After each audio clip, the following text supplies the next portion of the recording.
Hey everyone, it's been a while. Between one thing or another, YouTube videos just fell through the crack.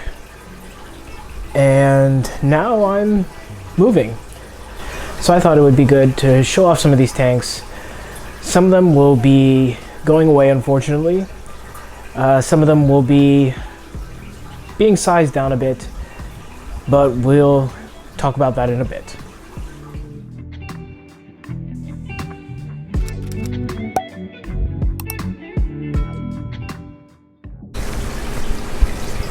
So we're going to start off as I like to, starting with the smallest tank, which is my 8-gallon cobalt tank.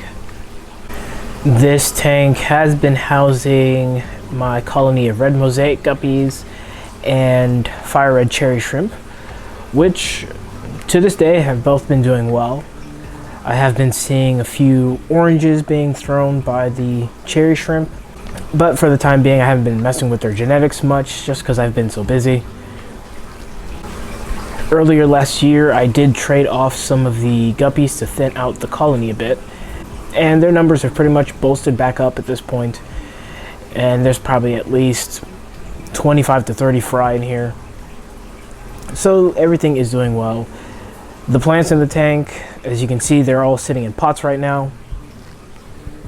Like I said earlier, I am in the process of moving, so I have deconstructed the tank and put all the plants in pots just to make things easier for the move and to give myself a little bit of leeway once I set the tank up in the new place.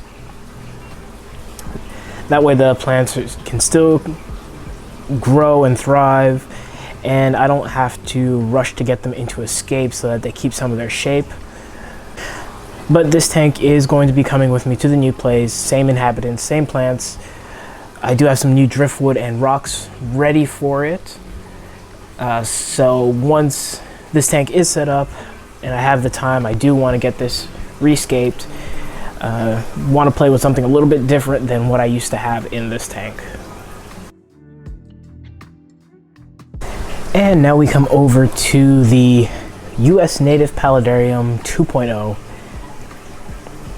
This tank, other than the massive amount of plant growth and the fish pretty much being hidden, it's been doing really well.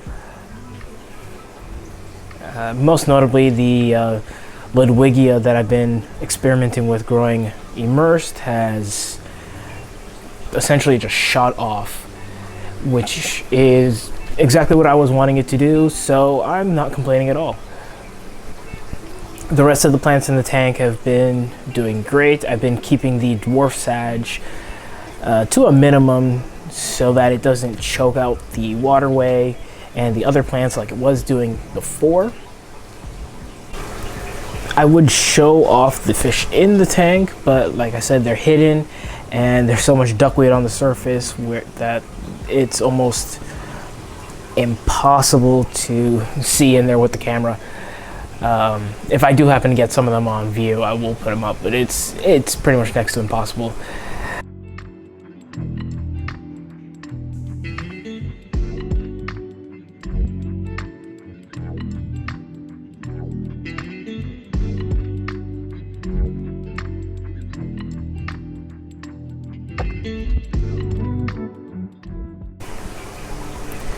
This tank is unfortunately going to have to be downsized a little bit when I move. I can't have anything bigger than a 20-gallon at my new place. So the 29-gallon US Native Paludarium is going to be going down to a 20 long. I do intend to still keep the Paludarium style going. I'll keep the same lighting on it. But since I do have to tear this one down, I may play with the scaping style a little bit and maybe improve on the pump placement for the tank. Right now it's hidden in the back corner behind the scape, which has been working fine for the most part, but it has been a little bit difficult to get to, which has kind of been my main struggle when it's come to both versions of this tank has been setting up the water movement in a way that both works for the tank and also works for me to get to it easily. And so next we have my South American paludarium, which, just like the US native paludarium, is going to be downsized to a 20 long. So this one is going to be torn down. I'll be saving most, if not all, of the plants above the water to reuse.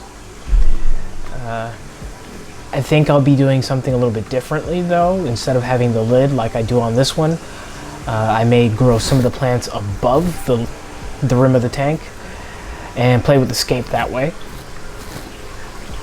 But it'll be just one of those things that I'll just have to see how things kind of come to me. I'm keeping the fish stocking the same. Nothing's changing there with this tank, except for maybe a few additions, which we'll find out why in a second. It's been so long, I'm trying to think what I haven't talked about this tank on. One thing of note that I do need to bring up, my apistos that are in this tank. Looking back on some of my older videos, you may notice that I have a male and a female. I did unfortunately lose the male sometime later in 2022. I think it was about at least 6 years since I had him at that point. So unfortunately that's going to pretty much do it for my epistle line in this tank. I do still have a couple of females left, but no males, no breeders. And the way things are going right now, I think I'm going to ease off on breeding most of my fish, just because of time constraints. So I want to just make sure I'm paying attention to the fish I have and not really trying to create any more. But this one being the first paludarium that I pretty much worked on, it's sad to see this one go, but I already have some new ideas lined up for the 20 long that'll be put up in its place. So we'll see. I'm excited to work on that. With change comes the opportunity for a new project.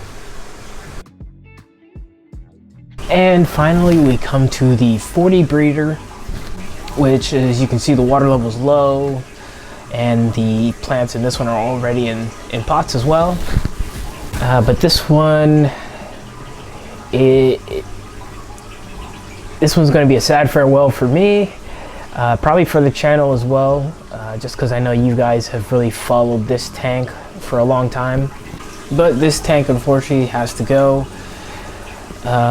So I have worked on already trading off the fish that were in this tank, only because none of them were really appropriately sized for a 20-gallon tank. So I wasn't going to shoehorn fish into a smaller tank that really had no business being in a smaller tank. But the fish have already been rehomed. They went to someone locally that I know is definitely going to enjoy them and take care of them. So that's pretty much all there is to say with that. The puffers, the Farlowella, the red-eye tetras that were in this tank, and the clown plecos, which I really worked hard to breed and finally got about 3 spawns out of. So that's one thing I'm really grateful with this tank. I did really get to play with some of the fish that were really project fish, the Farlowellas, the plecos, got them all to breed. The puffers, unfortunately, I wasn't able to have them long enough to really try and experiment with anything there. But maybe somewhere down the line, it'll be a project that pops up once again.